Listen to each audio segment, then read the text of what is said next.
Anne-Caroline Meuler, bonjour. Bonjour. Vous êtes directrice ICO Paris chez LHH Dirigeants et vous accompagnez les dirigeants dans leur carrière. Alors ICO, qu'est-ce que c'est exactement?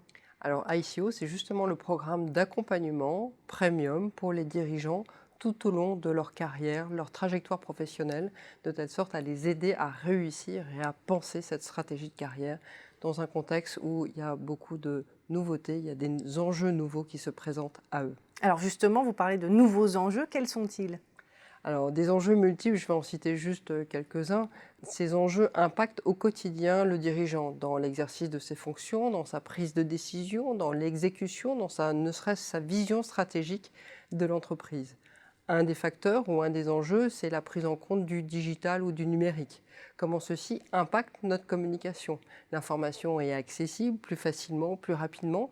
Donc comment je prends en compte cela? Comment je communique le sens? Comment je communique la cohérence de ce qu'on fait dans ce contexte-là? Un autre aspect, c'est l'accélération d'une façon générale du rythme de l'entreprise, du rythme de la prise de décision. Et donc, comment je prends ça en compte au quotidien et notamment dans les orientations stratégiques que je vais pouvoir définir. Hier, je pouvais faire des plans à 5 ans. Aujourd'hui, toutes les 35 minutes, je peux être obligé de remettre cela en cause.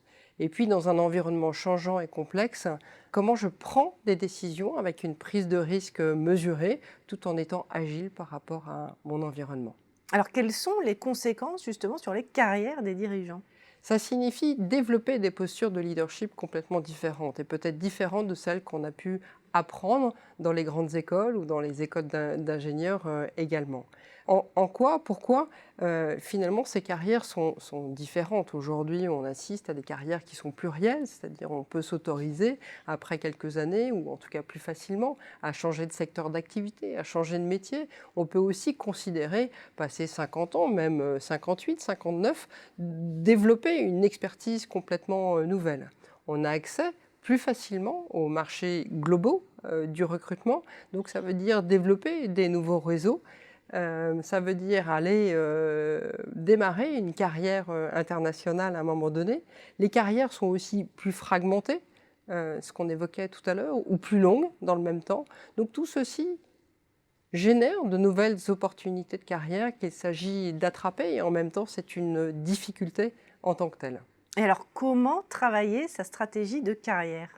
Alors effectivement, le terme de stratégie est tout à fait utilisé à bon escient. De la même façon que je peux avoir une stratégie d'entreprise ou une stratégie financière, je peux définir pour ma carrière dans quelle direction j'ai envie d'aller, comment y aller, pourquoi, comment communiquer cela, comment le faire savoir. Donc ça signifie avoir réfléchi ou pensé sa stratégie de trajectoire, sa stratégie de vie, et donc questionner la posture et l'identité du dirigeant.